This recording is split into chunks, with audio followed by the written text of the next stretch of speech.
랄랄의 일요 미스테리. 자, 우리는 살아가면서 미스테리한 상황에 놓이기도 합니다.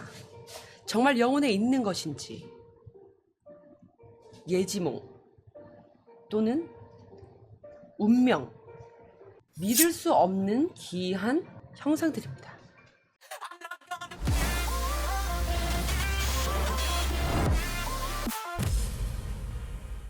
나는 어릴 적부터 할머니를 너무너무 좋아해서 갓 철이 들었을 때부터 할머니 집에 자주 놀러 가곤 했다. 아버지는 내가 초등학교도 들어가기 전에 불의의 사고로 돌아가셨기에 혼자 살고 있던 할머니는 나를 유일하게 남은 혈육이라 생각했는지 굉장히 예뻐해 주셨다. 하지만 시어머니를 유독 싫어했던 어머니는 할머니가 돌아가실 때까지 단 한 번도 할머니를 만나러 간 적이 없었다. 최근에 알게 된 일이지만 어머니는 원래 술집에 나가는 여자였고 손님으로 만났던 아버지와 계획에 없는 나를 임신하는 바람에 별로 좋아하지도 않는 아버지와 결혼해 살 수밖에 없었다고 했다. 어머니는 술만 마시면 네가 나를 망쳐놨다느니 너 같은 건 죽어버리는 게 좋겠다는 등 저주를 퍼붓곤 했다. 그래서 나는 무슨 일이 있어도 주말은 꼭 할머니 집에 가서 지냈다. 할머니는 유일한 내 편이었다. 믿음이 깊었던 할머니는 매주 일요일 오전에 신사의 기도를 하러 다녔는데 한 주도 빠지지 않고 자신이 가장 아끼는 하나밖에 없는 손녀를 데려갔다. 내가 아무 생각 없이 편할 수 있는 사랑하는 할머니와 나만의 소중한 시간이었다. 할머니는 항상 신주 앞에 서서 손을 곱게 모으고 깊이 절을 하면서 꽤 긴 시간 동안 기도를 했다. 집에 가는 길에 할머니에게 뭘 그렇게 기도했냐고 물으면 할머니는 한없이 인자한 웃음을 지은 채 우리 손녀가 크면은 알게 될 거란다 라고 말하곤 무슨 기도인지는 안 가르쳐 주셨다. 나는 어릴 적부터 귀가 약해서인지 귀신이 잘 들렸다. 거의 매일 밤 나는 가위에 눌리느라 태어나서부터 지금까지 단 한 번도 푹 자본 적이 없었다.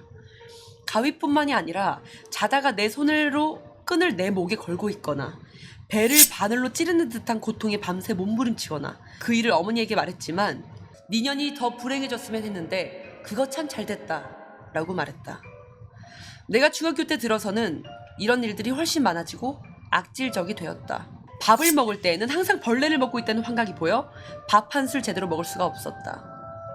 도저히 정상적으로 학교를 계속 다닐 수가 없어서 결국 학교도 나가지 않게 되었다.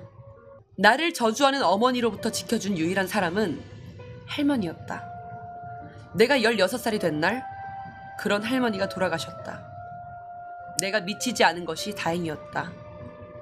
나는 집을 나와서 할머니 집에서 씻지도 않고 할머니의 옷가지를 껴안고 몇 날 며칠을 울고만 있었다. 그런데 할머니가 돌아가시고 2주가 지났을 때 더 이상 이상한 일들이 일어나지 않았다. 가위도 더 이상 눌리지 않았고 주변에서 일어나던 기괴한 일들도 거짓말처럼 사라졌다. 내 짐을 가지고 와서 정리를 하다가 할머니 옷장 깊숙이 있던 보따리 하나를 발견했다. 낡은 노트꾸러미였어. 첫 번째 노트를 펼쳐 내용을 보니 할머니의 일기였다. 그날 무엇을 먹었고 어떤 일이 있었는지 바른 글씨로 또박또박 적어놓은 것이 꼼꼼했던 할머니를 느낄 수 있었다. 할머니와의 추억 하나하나가 떠올랐다. 눈물이 멈추지 않았다. 가장 소중한 손녀딸에 관한 일기만 특별히 따로 쓰신 것 같았다. 한참을 노트를 끌어안고 울다가 겨우 진정하곤 떨리는 손으로 첫 페이지를 넘겼다.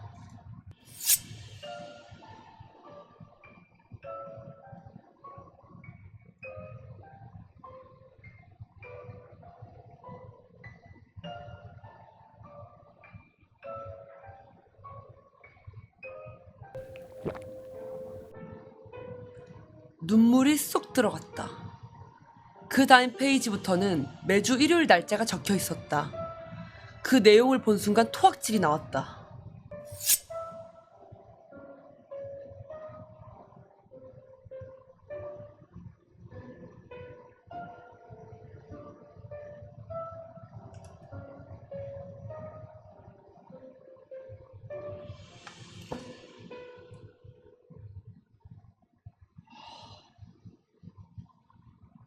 저주하는 사람이 없어서 할머니가 돌아가시고 괜찮아졌던 겁니다. 아, 너무 무서운데 나 미쳐버리겠네 진짜. 이거 무서워서 어떡하겠는데. 좀만 쉬었다 해. 나 진짜 너무 나 왜 이렇게 무서워? 태풍 루사라고 알고 계십니까? 제가 초등학교 때 다닐 쯤에 일어났던 태풍인데요. 특히 강원도 동해시 삼화동이라는 마을은 꽤나 큰 피해를 받았던 것으로 기억됩니다. 저희 집도 예외는 아닌지라서 비가 퍼붓기 시작한 30분 후 10분쯤 위로 올라가면 보이는 폐가로 갔습니다. 루사가 그치고 이틀 뒤 여기저기서 자원봉사 온 사람들이 마을을 치워주기 시작했습니다. 일은 그때 일어났어요. 철이 없던 저는 친구들과 여기저기 싸돌아다니며 자원봉사 언니들과 놀고 들어오기 일쑤였습니다. 제가 돌아올 쯤엔 엄마는 집에 없었어요. 그 당시에 이제 들었던 보험에서 자연재해가 분명함에도 보험금을 주지 않아서 싸우러 가셨죠. 현관에 쪽지를 하나 달랑 붙여놓고 나가셨어요. 어쨌든 저는 아무도 없는 집안임에도 집으로 들어갈 때마다 다녀왔습니다를 외쳤습니다. 그렇게 3일이 더 지났습니다. 자원봉사자들도 모두 철수했고 저는 다시 학교를 가기 시작했죠.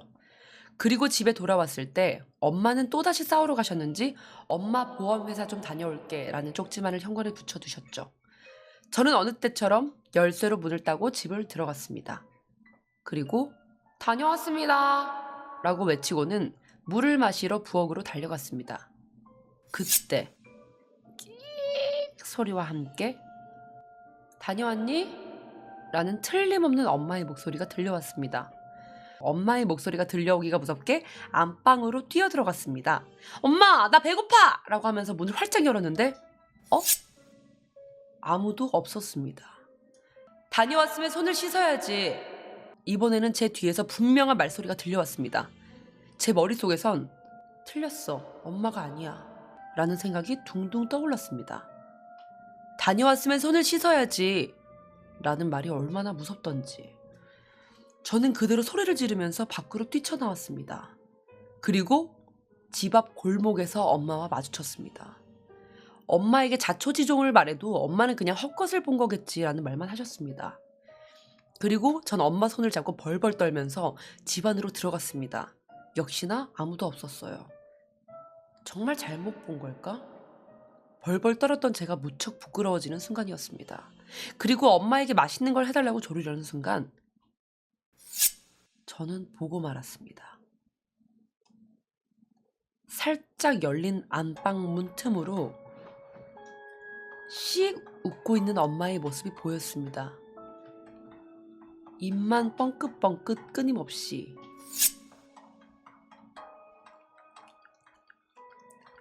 다녀온 일을 되뇌이는데 그 모습이 얼마나 무섭던지.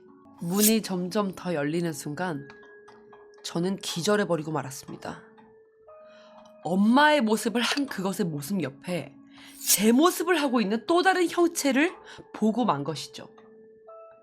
그곳엔 분명히 무언가가 있습니다.